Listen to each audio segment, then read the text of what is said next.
بسم اللہ الحمد للہ ان الحمد للہ نحمده ونستعینه ونستغفره ونعوذ باللہ من شرور انفسنا ومن سیئات اعمالنا من يهده الله فلا مضل له ومن يضلله فلا هادي له ونشهد ان لا اله الا الله وحده لا شريك له ونشهد ان محمدا عبده ورسوله اما بعد فإن خير الحديث كتاب الله وخير الهدي هدي محمد صلى الله عليه وسلم وشر الأمور محدثاتها وكل محدثة بدعة وكل بدعة ضلالة وكل ضلالة في النار اللهم أجرنا من النار اللهم إنا نسألك علما نافعا ورزقا طيبا وعملا متقبلا رب اشرح لي صدري ويسر لي أمري واحلل عقدة من لساني يفقهوا قولي اللهم أرنا الحق حقا وارزقنا اتباعه وأرنا الباطل باطلا وارزقنا اجتنابه اللهم صل على محمد وعلى آل محمد وبارك وسلم آمین یا رب العالمین۔ قرآن مجید کے مختصر تشریح اور ترجمے کی جو ہم آغاز کر رہے ہیں اس ضمن میں آج پہلی جو نشست ہے اس میں ہم تعارف قرآن یعنی کہ انٹروڈکشن ٹو قرآن سے اس کا باقاعدہ آغاز کریں گے، اور اس پہلی نشست کے اندر قرآن مجید کے متعلق بنیادی معلومات اور یہ کہ قرآن مجید کو سمجھنے کے بنیادی اصول اور یہ کہ قرآن مجید کا بنیادی اسلوب اور اس سے متفرق ملتی جلتی مباحث اور علمی توضیحات انشاءاللہ اس تعارف قرآن کے ضمن میں آج اس پہلی نشست میں آپ کے سامنے رکھوں گا۔ قرآن مجید کے تعارف کے ضمن کے اندر تین انتہائی بنیادی باتیں سب سے پہلے ہمارے سامنے رہنی چاہیے۔ آپ یوں کہہ لیجیے کہ یہ تین بنیادی اجزاء ہیں قرآن مجید کے متعلق ہمارے بنیادی عقیدے یا ڈوگمے کے۔ سب سے پہلی اور بنیادی بات یہ ہے کہ یہ قرآن مجید اللہ کا کلام ہے۔ دوسری بات یہ ہے کہ یہ قرآن مجید محمد الرسول اللہ صلی اللہ علیہ وآلہ وسلم پر نازل ہوا۔ اور تیسری اہم اور بنیادی ترین بات یہ ہے کہ یہ قرآن مجید اپنے متن کے اعتبار سے، اپنے ٹیکسٹ کے اعتبار سے لفظاً حرف بحرف من جملہ پوری طرح من و عن محفوظ ہے۔ ان تین بنیادی باتوں کے متعلق اب میں کچھ علمی توضیحات آپ کے سامنے رکھتا ہوں۔ سب سے پہلی بات جو میں نے کی کہ قرآن مجید اللہ کا کلام ہے۔ اس کے کلام اللہ ہونے کے اوپر سب سے بڑا شاہد قرآن مجید خود ہے۔ سورۃ التوبہ کے اندر آیت نمبر 6 کے اندر یہ بات آئی ہے وَإِنْ أَحَدٌ مِّنَ الْمُشْرِكِينَ اسْتَجَارَكَ فَأَجِرْهُ حَتَّى يَسْمَعَ كَلَامَ اللَّهِ کہ اگر مشرکین میں سے کوئی یہ چاہے کہ وہ آ کر تمہارے پاس کلام اللہ کو سنے تو اس کو تم آنے دو، وہ آئے آ کر سنے کلام اللہ کو، ثم ابلغہ مأمنا پھر اس کو اس کے امن کے مقام پر پہنچا دو۔ یہ اصل میں ایک خاص کانٹیکسٹ کے اندر بات چل رہی ہے جس کو ہم سورۃ التوبہ کے اندر جا کر دیکھیں گے کہ مشرکین مکہ کو ایک خاص ڈیڈ لائن دے دی گئی تھی کہ وقت کے رسول محمد الرسول اللہ صلی اللہ علیہ وآلہ وسلم تمہارے مابین 22-23 برس قرآن مجید اللہ کے معجزے کے طور پر پیش کرتے رہے ہیں، اب تمہارے اوپر اتمام حجت ہو چکا، لہٰذا اگر تم اب بھی باز نہ آئے اپنی روش سے، اور یہ کہ اگر تم نے اپنے آپ کو اب بھی نہ بدلا اس اتمام حجت کے ہو جانے کے بعد، لہٰذا ایسی صورتحال کے اندر اگر تم ایمان نہ لائے تو تمہارے خلاف آخری اقدام کیا جائے گا اور اللہ کے عذاب کا کوڑا تمہارے اوپر برسے گا، اور اس کوڑا برسنے کا جو سب سے بنیادی مظہر ہے وہ یہ ہوگا کہ تمہارا قتل کیا جائے گا، قتل عام کیا جائے گا۔ تو بہرحال یہ پس منظر ہم سورۃ التوبہ میں چل کر دیکھیں گے، لیکن یہاں پر یہ نوٹ کرانا مقصود تھا کہ قرآن مجید کلام اللہ اپنے آپ کو خود سورۃ التوبہ کی آیت نمبر 6 میں کہتا ہے۔ اسی طرح سورۃ الشورى کی ایک اہم ترین آیت ہے کہ جہاں پر کلام الہی کی 3 صورتوں کا تذکرہ ہے کہ 3 مختلف فارمیٹس ہیں، 3 مختلف فارمز ہیں کلام الہی کی۔ فرمایا گیا وما کان لبشر کسی بشر کا یہ مقام نہیں ہے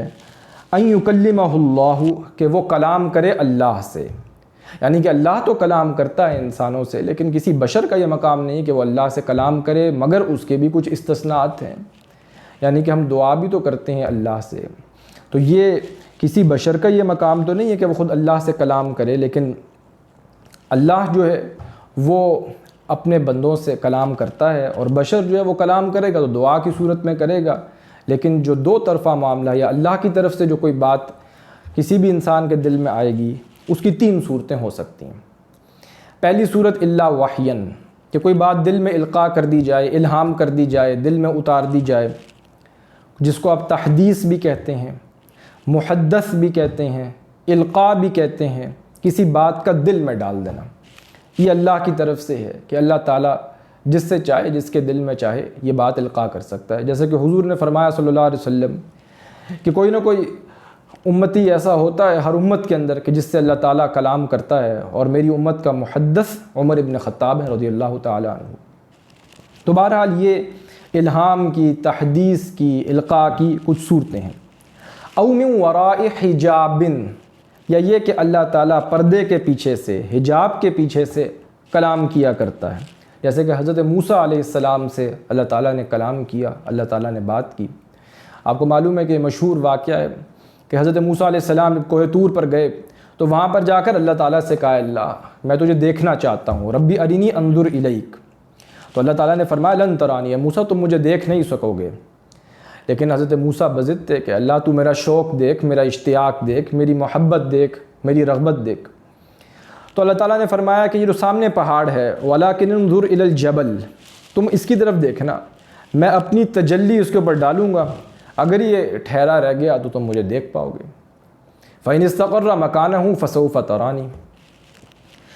اب اللہ تعالیٰ نے جب اپنی تجلی ڈالی اس پہاڑ پر، فَلَمَّا تَجَلَّىٰ رَبُّهُ لِلْجَبَلِ، اپنی تجلی جب اس پہاڑ پر ڈالی، جَعَلَهُ دَكًّا وَخَرَّ مُوسَىٰ صَاعِقًا، تو وہ پہاڑ گر کر ریزہ ریزہ ہو گیا، پھٹ گیا، اور حضرت موسیٰ علیہ السلام بے ہوش ہو کر گر پڑے۔ تو یہ جو کلام اللہ ہے اس کی ایک خاص حیبت ہے، اس کی خاص تاثیر ہے۔ حضرت موسیٰ نے دیکھنا چاہا لیکن دیکھ نہ سکے۔ تو بہرحال ایک پردے کے اندر ایک حجاب، کلیم اللہ اس لیے کہتے ہیں اللہ ان سے بات کرتے تھے، تو او من وراء حجاب، ایک حجاب کے اندر اس زمین کے اوپر اللہ نے کلام کیا حضرت موسیٰ سے علیہ السلام۔ یا یہ کہ محمد الرسول اللہ صلی اللہ علیہ وسلم سے کلام کیا ہے معراج کے اوپر، جب آپ کو معراج پہ بلایا تو وہاں پر آپ گئے ہیں، اور معراج پہ جا کر نبی اکرم صلی اللہ علیہ وسلم کے ساتھ اللہ تعالیٰ کا جو بھی مکالمہ ہوا، جو بھی کلام ہوا۔ او یرسل رسولا فیوحی باذنہ ما یشاء، اور تیسری صورت یہ ہے وحی کی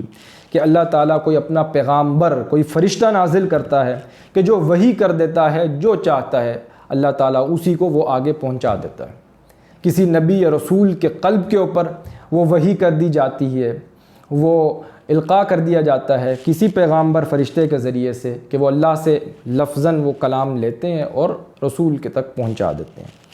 تو وہ کوئی فرشتہ یا پیغامبر ہو سکتا ہے، یا اللہ کا کوئی رسول ہے کہ جن کے اوپر وہ کلام اللہ نازل ہوتا ہے، جس کو وہ فرشتہ لے کر آتا ہے۔ انہ علی حکیم، اللہ رب العزت علی ہیں، الحکیم ہیں، بہت حکمت والے ہیں۔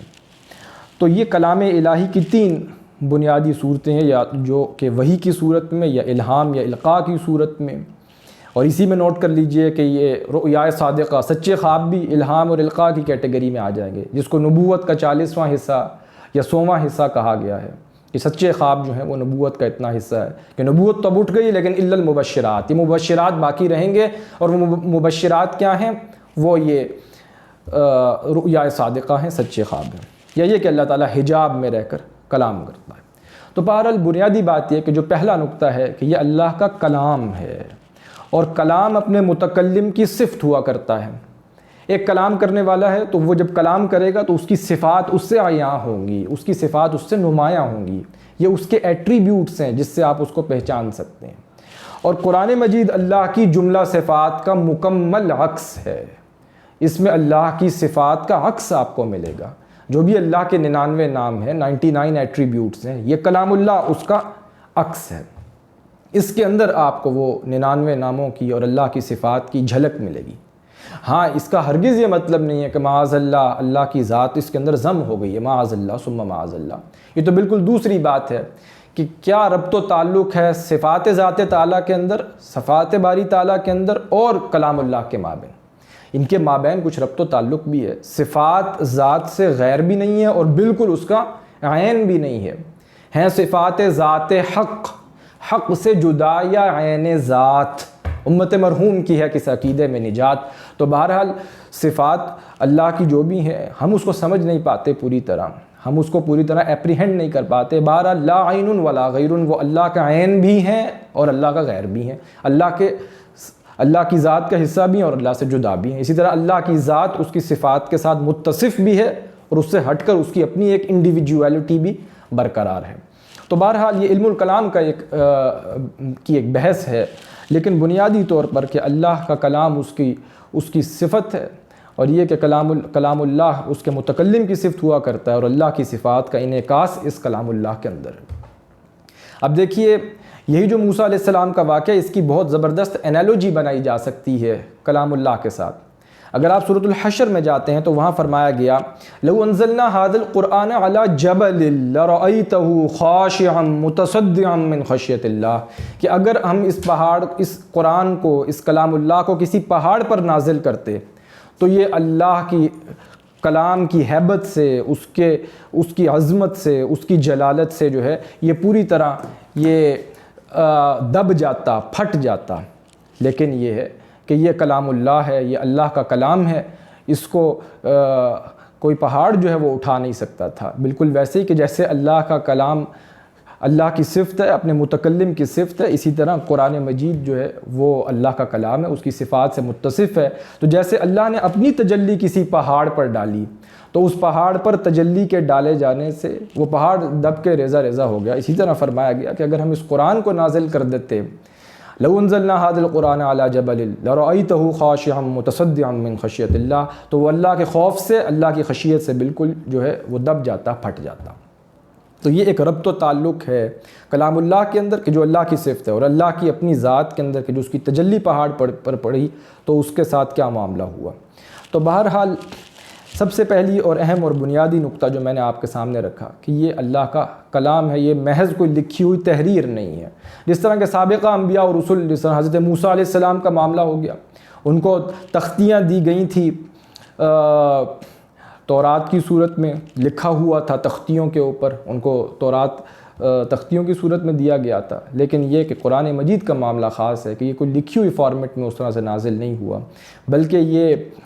وربل ریویلیشن ہے، انسپیریشن بھی نہیں ہے کہ جس میں صرف اور صرف مفہوم اور معنی اللہ کا ہو، الفاظ حضور کے ہوں صلی اللہ علیہ وسلم، بلکہ یہ پیور ریویلیشن سے بڑھ کر وربل ریویلیشن ہے کہ یہ کلام لفظی ہے کہ جو اللہ کی طرف سے حضور صلی اللہ علیہ وسلم کے قلب اطہر پہ جو الفاظ ایز اٹ از نازل کیے گئے، جو ایک فرشتہ ہے جو اللہ سے لے کر آیا اور حضور صلی اللہ علیہ وسلم کو عطا کیا،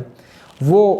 وربل ریویلیشن اس فرشتے کی طرف سے جو اللہ سے وہ ایز اٹ از لے کر آیا، نبی اکرم صلی اللہ علیہ وسلم کو دیے گئے اور انہوں نے پھر وہ امت تک پہنچایا۔ اب اس قرآن مجید کا کلام اللہ ہونا تورات سے بھی ثابت ہے، اس کا استشہاد تورات سے بھی کیا جا سکتا ہے۔ جو اولڈ ٹیسٹیمنٹ ہے اس میں سفر استثناء کا جو باب ہے، چیپٹر آف ڈیٹورنمی، اس کے چیپٹر 18 کی جو ورس 18 اور 19 ہے، اس کے اندر بھی اس قرآن کو کلام اللہ کہا گیا ہے۔ حضرت موسیٰ علیہ السلام سے کلام کرتے ہوئے کہا گیا تھا کہ میں ان کے بھائیوں میں سے، یعنی کہ یہ جو بنی اسرائیل ہیں جن کی طرف حضرت موسیٰ کو مبعوث کیا گیا، فرمایا گیا کہ میں انہی کی بھائیوں میں سے ان کے لیے اے موسیٰ علیہ السلام تیری مانند ایک نبی برپا کروں گا۔ حضور صلی اللہ علیہ وسلم کی طرف اشارہ تھا، اور اس کے منہ میں اپنا کلام ڈالوں گا اور وہ ان سے وہی کچھ کہے گا جو میں اس سے کہوں گا۔ یہ اللہ کا کلام ہے کہ جو اللہ رب العزت ایک اپنی طرف سے ایک رسول ملک، ایک فرشتے کے ذریعے جو چین ہے، لنک ہے بٹوین اللہ اور رسول، ان کے ذریعے بھجواتا ہے، اور ایز اٹ از وہ کلام لفظی وہ فرشتہ حضرت جبرائیل علیہ السلام لا کر حضور صلی اللہ علیہ وسلم کو ایز اٹ از وہ الفاظ عطا کیے جو قرآن مجید کی صورت میں اس وقت ما بین دفتین، دو جلدوں کے مابین لکھی ہوئی حالت میں ہمارے پاس موجود ہے۔ اب مزید آگے بڑھ کر دو حوالے میں اور دوں گا، ایک سورۃ التکویر کا اور ایک سورۃ الحاقہ کا۔ اذا الشمس کورت واذا النجوم انکدرت۔ سورۃ التکویر میں فرمایا گیا انہ لقول رسول کریم، یہ قول رسول ہے، یہ کلام اللہ، یہ قول جبریل بن گیا، کیونکہ یہاں پر اسی کانٹیکسٹ کے اندر آگے فرمایا گیا ذی قوت عند ذی العرش مکین، کہ یہ بہت ہی قوت والے، عرش پہ جو بہت ہی قوت والا فرشتہ ہے جبرائیل علیہ السلام، یہ ان کو عطا کیا گیا کہ ان کے ذریعے سے وہ رسول ملک، وہ چین ہے، وہ لنک ہے بٹوین اللہ اور نبی کے، تو وہ لے کر آئے ہیں۔ تو قول اللہ یا کلام اللہ قول جبرائیل بنا، وہی الفاظ ایز اٹ از قول جبرائیل جو اللہ سے ملے تھے وہ قول محمد بن گئے صلی اللہ علیہ وسلم، جس کا تذکرہ سورۃ الحاقہ میں آیا انہ لقول رسول کریم، یہ قول ہے رسول کریم کا صلی اللہ علیہ وسلم، وما ہوا بقول شاعر، اور یہ شاعر نہیں ہے۔ یہ مشرکین مکہ کہہ رہے تھے کہ ان کے پاس کوئی دیوان ہے کہ تھوڑا تھوڑا کر کے ہمارے تک پہنچاتے ہیں، فرمایا گیا نہیں، یہ کوئی شاعر نہیں ہے، یہ شاعری نہیں ہے، یہ خالص اللہ کا کلام ہے، اللہ کے الفاظ ہیں جو رسول ملک جبرائیل علیہ السلام لے کر آئے ہیں رسول محمد صلی اللہ علیہ وسلم کے قلب اطہر کے اوپر، اور انہوں نے تم تک ایز اٹ از پہنچا دیا ہے، یہ اللہ کا کلام ہے۔ اب کلام الہی کے بعد پہلا نقطہ جو میں نے آپ کے سامنے رکھا کہ یہ اللہ کا کلام ہے، جو دوسرا بنیادی نقطہ کہ یہ محمد رسول اللہ پر نازل ہوا صلی اللہ علیہ وسلم، اس کے متعلق بھی 2-3 علمی توضیحات میں آپ کے سامنے رکھتا ہوں۔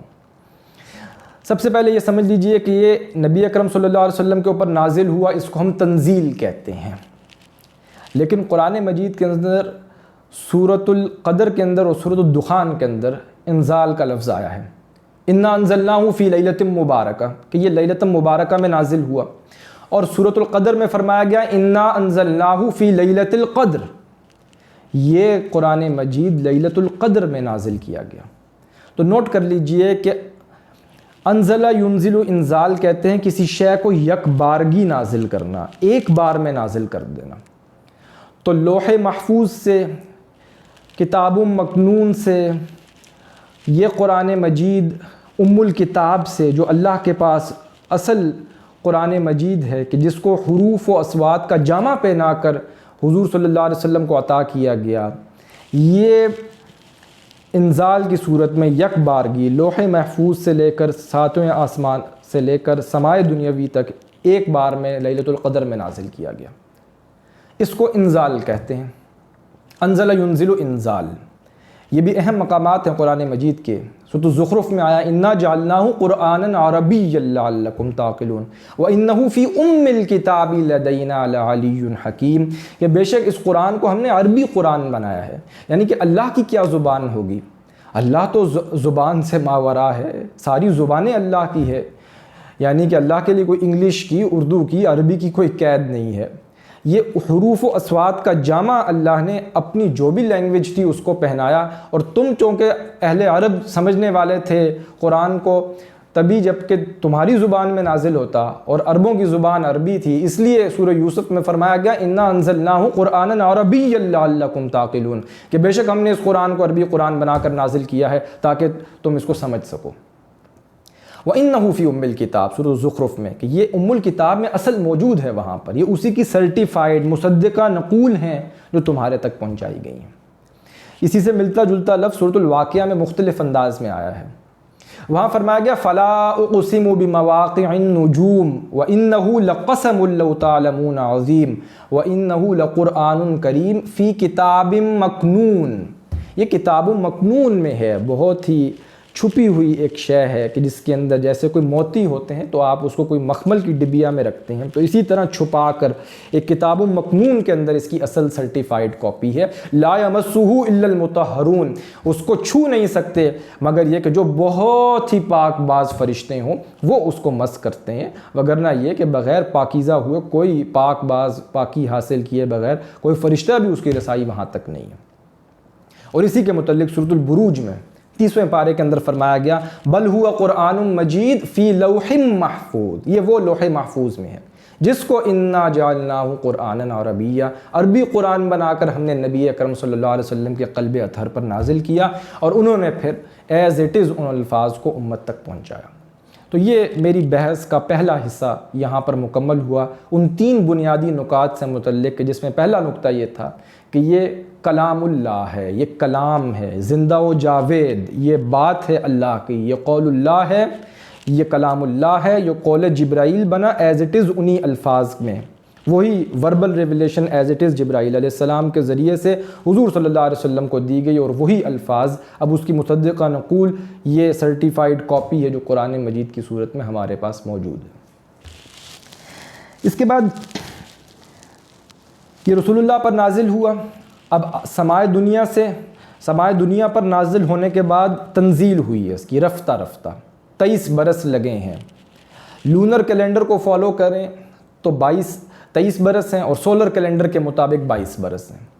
تو 22 یا 23 برس کے عرصے کے اندر تھوڑا تھوڑا نجمن رفتہ رفتہ قرآن مجید نبی اکرم صلی اللہ علیہ وسلم کے قلب اطہر پر نازل ہوتا گیا، اور جیسے جیسے حالات و واقعات بدلتے چلے گئے، جیسے جیسے ضرورت پیش آتی رہی کہ لوگوں کے دلوں کو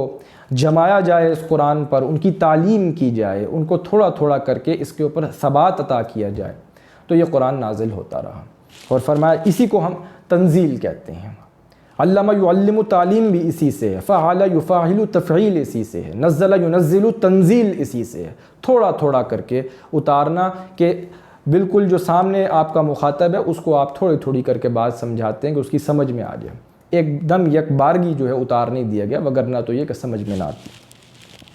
اور یہی بات ہے کہ قرآن مجید میں جب سابقہ انبیاء اور رسول کا تذکرہ کیا جاتا ہے کتابوں کے متعلق، تو انہیں تو یک بارگی عطا کر دی گئی۔ حضرت موسیٰ علیہ السلام کو جو 10 کمانڈمنٹس دی گئی تھی، تورات تختیوں کی صورت میں دی گئی تھی، وہ یک بارگی لے کر آ گئے، لیکن نبی کریم کے اوپر چونکہ وقت لگا، اس لیے دیکھیے فرمایا گیا یا ایھا الذین آمنوا آمنوا باللہ ورسولہ والکتاب الذی انزل علی رسولہ والکتاب الذی نزل علی رسولہ والکتاب الذی انزل من قبل۔ جو کتاب نازل کی گئی ہے رسول پر، نزلہ تنزیل سے، اور انزل من قبل، اور اس سے پہلے ایک بار میں نازل کی گئی پرانے رسولوں پر جو اس سے پہلے آئے۔ اس کے بعد تیسری بات سمجھنے کی ہے کہ قرآن مجید کو تھوڑا تھوڑا نازل کرنے کی حکمت کیا تھی۔ مشرکین مکہ نے بھی بے شمار سوالات اٹھائے کہ یہ کوئی دیوان ہے ان کے پاس، کوئی شاعر ہے جس کو انہوں نے اپنے پاس رکھا ہوا ہے جو تھوڑا تھوڑا کر کے کلام بتاتا ہے، اگر اللہ کا کلام ہوتا تو جیسے پہلے ہوا ہے یک بارگی نازل ہو گیا تو ان کے اوپر بھی یک بارگی نازل ہو جاتا اور یہ لا کر پیش کر دیتے۔ تو یہ تو تھوڑا تھوڑا جیسے کوئی شاعر اپنا قصیدہ تھوڑا تھوڑا غزل کہی، کبھی کچھ کہا تو جمع کر کے ایک دیوان جمع کرتا ہے، یہ ویسے کر رہے ہیں۔ تو اس کا جواب یہ دیا گیا وقال الذین کفروا، جب کفار نے یہ کہا لولا نزل علیہ القرآن جملۃ واحدہ، کیوں قرآن کو نازل نہیں کیا گیا ایک جملہ واحد کی صورت میں؟ کذالک، فرمایا اسی طرح ہے، لنثبت بہ فؤادک، تاکہ تمہارے قلوب و اذہان کو اس کے اوپر ثبات عطا کرتے ہیں، تم جم جاتے، اس پہ تمہارا دل ٹھک جاتا۔ ورتلناہ ترتیلا، اس لیے ہم نے اس کو اتارنا ہے، اتارا بہت تھوڑا تھوڑا کر کے، ٹھہر ٹھہر کے، آہستہ آہستہ اس کو اتارا ہے۔ اس کے بعد تیسری بات سمجھیے جو میں نے کی کہ قرآن مجید من جملہ من عن اول تا آخر کل کا کل محفوظ ہے۔ قرآن کی محفوظیت کے اعتبار سے بھی کچھ گفتگو میں آپ کے سامنے کر دوں، کچھ علمی توضیحات آپ کے سامنے رکھ دوں کہ یہ کیسے محفوظ ہے۔ سب سے پہلے تو اس کا استشہاد سورۃ الحجر کی آیت سے ہو جاتا ہے، جو سیلف کلیم قرآن مجید کا اپنا ہے وہ کیا ہے؟ انا نحن نزلنا الذکر، بے شک ہم نے یہ ذکر، الذکر یہ القرآن نازل کیا، وَإِنَّا لَهُ لَحَافِظُونَ، بے شک ہم ہی اس کی حفاظت کرنے والے ہیں۔ لا یأتیہ الباطل من بین یدیہ، ایک اور مقام پہ کہا گیا کہ باطل اس پر حملہ آور ہو ہی نہیں سکتا۔ لا یأتیہ الباطل من بین یدیہ ولا من خلفہ، نہ آگے سے، نہ پیچھے سے، نہ دائیں نہ بائیں سے، یہ اپنی حفاظت از خود کرتا ہے۔ لہٰذا آپ دیکھ لیجئے کہ 1440 برس کے آس پاس وقت گزر چکا ہے، یہ قرآن مجید، اس کے حرف حرف، اس کا متن، اس کا ایک ایک لفظ محفوظ ہے۔ بڑے سے بڑے لوگوں کا آپ کلام اٹھا کر دیکھ لیں، بڑے بڑے لوگوں کا شمار دنیا میں ہوا ہے، علامہ اقبال کا شمار بہت بڑے لوگوں میں ہوا ہے۔ انہوں نے اپنی ریکنسٹرکشن کے اندر کہا کہ کچھ وقت گزرے گا تو میری باتیں بھی جو ہیں اس کے اندر بھی ہو سکتا ہے کہ کچھ نقائص پیدا ہو جائیں، کوئی نہ کوئی اس کے اندر جو ہے کسی درجے کے اندر کمی اور ضعف پیدا ہو جائے، باتیں پرانی ہو جائیں۔ بڑے سے بڑے لوگ ہوتے ہیں، بڑے بڑے لوگوں کا شمار دنیا کے بڑے بڑے لوگوں میں ہوتا ہے، جنہوں نے بہت بڑا علمی ورثہ چھوڑا، لیکن ایک ان کا کلام، ان کا کام کچھ عرصے میں 1 صدی نہ گزری، 2 صدیاں نہ گزری، ان کا کام پرانا ہو گیا۔ یہ قرآن کلام اللہ ہے۔ اس کی سب سے بڑی دلیل کیا ہے کہ 1400 صدیاں گزر چکی ہیں، یہ اس آن کے ساتھ، اس بان کے ساتھ، اس پوری شان کے ساتھ اپنی جگہ پر کھڑا ہے کہ اس کے ایک ایک حرف میں، ایک ایک لفظ کے اندر کوئی تغیر و تبدل ممکن نہیں ہے۔ جس کو علامہ اقبال نے کہا حرف اورا ریب نہ تبدیل نہ آیا اش تاویل نہ، اس قرآن میں کوئی ریب ہو، کوئی شک ہو،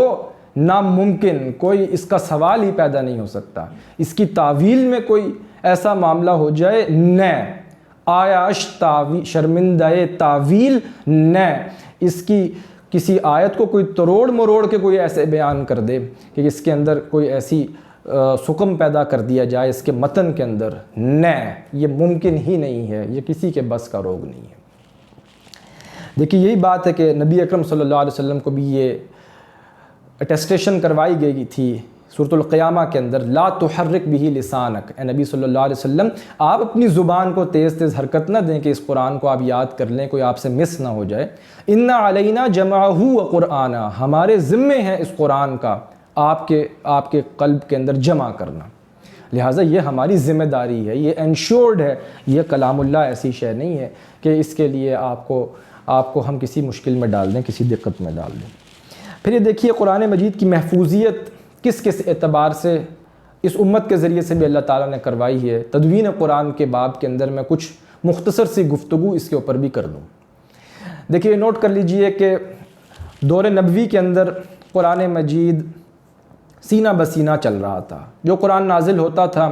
قرآن حضور صلی اللہ علیہ وسلم حفظ کیا کرتے تھے، اس کی ایک توقیفی ترتیب تھی جو موقوف علیہ تھی اللہ کے بتانے پر نبی صلی اللہ علیہ وسلم کو، اور اس بتانے پر قرآن مجید کی آیات کو، اس آیت کو اس سے پہلے اور اس کو اس کے بعد رکھا جائے، کیونکہ آپ کو معلوم ہے کہ نزول کی ترتیب اور ہے، نازل ہونے کی ترتیب بالکل مختلف ہے۔ ابتدائی 5 آیات سورۃ العلق کی نازل ہوئیں، لیکن وہ مصحف کی ترتیب میں سورۃ الفاتحہ کی جگہ پہ نہیں ہے، وہ 30ویں پارے کے اندر ہے۔ مصحف کی ترتیب میں جو سب سے پہلی صورت ہے وہ سورۃ الفاتحہ ہے، جو کہ پہلی مکمل صورت ہے، جو کہ 5ویں وحی بنتی ہے۔ سب سے پہلے 5 آیات نازل ہوئیں، اقرأ بسم ربک الذی خلق، خلق الانسان من علق، اقرأ وربک الاکرم الذی علم بالقلم، علم الانسان ما لم یعلم۔ یہ 5 آیات نازل ہوئیں۔ اس کے بعد 3 سال کا فترت کا پیریڈ ہے، ایک پاز ہے۔ پھر دوسری وحی سورۃ النون والقلم کی ابتدائی آیات نازل ہوئیں، پھر سورۃ المزمل کی ابتدائی آیات نازل ہوئیں، پھر سورۃ المدثر کی ابتدائی آیات نازل ہوئیں، پھر سورۃ الفاتحہ جو پہلی مکمل صورت ہے اور نزول کے اعتبار سے پہلی وحی ہے جو قرآن مجید کے اندر پہلی مکمل صورت ہے اور 5ویں وحی ہے جو نازل ہوئی۔ تو یہ ترتیب نزولی میں اور ترتیب توقیفی میں فرق ہے۔ تو یہ سمجھ لیجئے کہ ترتیب توقیفی میں کس آیت کو کس آیت سے پہلے رکھنا ہے، کس کے بعد رکھنا ہے، یہ نبی صلی اللہ علیہ وسلم کے بتانے پر موقوف تھا، جیسے اللہ نے ان کو بتایا، اور کس صورت کو کس صورت سے پہلے کس کے بعد۔ لہٰذا سینہ بسینہ قرآن مجید کی حفاظت ایسے کی جا رہی تھی کہ جیسے جیسے وہ بتائی جاتی تھی ترتیب، اس اعتبار سے حضور صلی اللہ علیہ وسلم یاد کرتے تھے، صحابہ کرام فردر آگے یاد کر لیا کرتے تھے۔ اور یہ کہ یہ قرآن مجید حضور صلی اللہ علیہ وسلم جب یاد کر لیا کرتے تھے تو صحابہ کرام اس کو اونٹ کے شانے کی ہڈی پر جو کافی چوڑی ہوتی ہے اس پر بھی لکھ لیا جاتا تھا۔ اسی طرح یہ کہ کپڑا ہوتا تھا، اس زمانے میں کاغذ کہاں ہوتا تھا، کپڑے پہ لکھ لیا کرتے تھے۔ لہٰذا اس اعتبار سے دور نبوی کے اندر قرآن مجید سینوں کے اندر زیادہ محفوظ تھا۔ دور ابو بکر کے اندر جنگ یمامہ میں کئی حفاظ شہید ہوئے، کئی صحابہ کرام کو خدشہ لاحق ہوا کہ اب کیا معاملہ ہوگا، قرآن مجید کہیں ہم سے ضائع نہ ہو جائے۔ لہٰذا اس خدشے کے پیش نظر حضرت عمر رضی اللہ تعالیٰ نے حضرت ابو بکر کو راضی کیا۔ ابتداً وہ راضی نہیں ہو رہے تھے کہ جو کام اللہ کے رسول نے نہیں کیا میں کیسے کروں، لیکن پھر اللہ نے ان کو انشراح صدر حاصل دیا اور انہوں نے کلام اللہ کو محفوظ کرنے کے لیے کتابی شکل کے اندر حضرت زید بن ثابت رضی اللہ تعالیٰ عنہ کی کمانڈ کے اندر ایک پوری ٹیم تشکیل دی۔ حضرت زید بن ثابت نے پھر یہ کہ لوگوں کے بعد جو حصہ تھا کلام اللہ کا لکھا ہوا جو ان کو یاد تھا اس کی پوری ترتیب بنائی اور پورے نظام العمل کے ساتھ چیک اینڈ بیلنس رکھتے ہوئے قرآن مجید کو انتہائی حفاظت کے ساتھ کتابی شکل کے اندر مدون کر لیا، جمع کر لیا۔ اس کے بعد دور عثمانی کے اندر دوبارہ ضرورت پیش آئی کہ قرآن مجید کو ایک قرات، ایک رسم الخط کے اوپر جمع کر لیجیے۔ قراتیں مختلف تھیں، آپ کے علم میں ہو گئی یہ بات کہ 7 عشرہ قرات بھی ہیں، 7 قرات ہیں، 10 قرات ہیں، قراتیں مختلف ہیں، لیکن قرآن کا رائٹنگ سٹائل مختلف تھا۔ عربوں کے ہاں آپ کو معلوم ہے کہ عربی زبان جو بولی جاتی تھی اس کے ڈائلیکٹس ڈیفرنٹ تھے، ہیں اور آئندہ بھی رہیں گے، جس طرح باقی زبانوں میں ہوتا ہے۔ اردو کی مثال لے لیں، حیدرآباد دکن کی اردو اور طرح کی ہوگی، دلی کی اور طرح کی ہوگی، علی گڑھ کی اردو اور طرح کی ہوگی، اور پھر زمانے کے بدلنے کے حساب سے بھی اس میں تغیر و تبدل آ جاتا ہے۔ آج سے 100-200 سال پہلے کی اردو آپ پڑھیں تو وہ اردو کسی اور طرح کی ہے، آج سمجھنا اس کو محال ہے۔ لہٰذا یہ معاملہ عربوں میں بھی تھا۔ قرآن مجید جو نازل ہوا یہ حجاز کے علاقے کے اندر نازل ہوا ہے، لہٰذا وہاں پر جو لوگ عربی بولا کرتے تھے، قرآن مجید حجاز کے بادیہ نشینوں کی، بدوؤں کی زبان میں جو فصیح اللغت تھے، لغت الفصحى کے اندر نازل ہوئی۔ ایک ہے لغت الدارجہ، ایک ہے لغت الفصحى۔ لغت الفصحى فصیح عربی کے اندر یہ قرآن نازل ہوا۔ مکہ جو تھا وہ علاقہ ایسا تھا کہ جہاں پر آمد و رفت ہوتی رہتی تھی، بہت سارے قافلے آتے تھے، لوگوں کی آمد و رفت ہوتی تھی، اور ایسے علاقے میں آپ جانتے ہیں کہ جو باہر سے لوگ آئیں گے وہ اپنی زبان کے الفاظ لے کر آئیں گے، لہٰذا وہاں کی جو نیٹو لینگویج ہے وہ پھر پیور نہیں رہے گی۔ ظاہر ہے کہ لینگویج وہ اثر قبول کرتی ہے دوسری زبانوں کا، لہٰذا دوسری زبانوں سے بھی الفاظ مستعار آتے چلے گئے، اور اس علاقے کے جو لوکل لوگ تھے ان کی زبان کے اندر بے شمار اور الفاظ بھی آ گئے، لہٰذا وہ عربی اتنی پیور نہیں ہوتی تھی۔ لہٰذا جو شرفاء ہوا کرتے تھے وہ پھر دیہاتوں میں اور دور دراز کے علاقوں میں اپنے بچوں کو بھیجتے تھے کہ وہاں جا کر وہ فصیح عربی سیکھ کر آئیں۔ تو یہ قرآن مجید فصیح اور بلیغ عربی میں نازل ہوا، لیکن جو دور دراز کے علاقوں میں جیسے اسلام پھیلتا چلا گیا تو جو اہل ایمان دوسرے علاقوں میں تھے ان کو اجازت دی گئی کہ وہ، ظاہر ہے کہ ڈائلیکٹ بدل جانے سے مفہوم اور معنی میں فرق نہیں پڑ رہا تھا، لہٰذا وہ اپنے اپنے ڈائلیکٹ اور آگے بڑھ کے اپنے اپنے جو بھی ان کا ایکسنٹ بن رہا تھا عربی کے اعتبار سے وہ اس میں قرآن پڑھ سکتے تھے۔ البتہ یہ کہ قرآن کا مین ٹیکسٹ اور متن ایک ہی تھا، ایک ہی تھا، اس پہ جمع کرنے کی ضرورت تھی امت کو، لہٰذا قراتیں مختلف تھیں، ایک سے زیادہ تھیں، 7 قرات تھیں، 10 قرات۔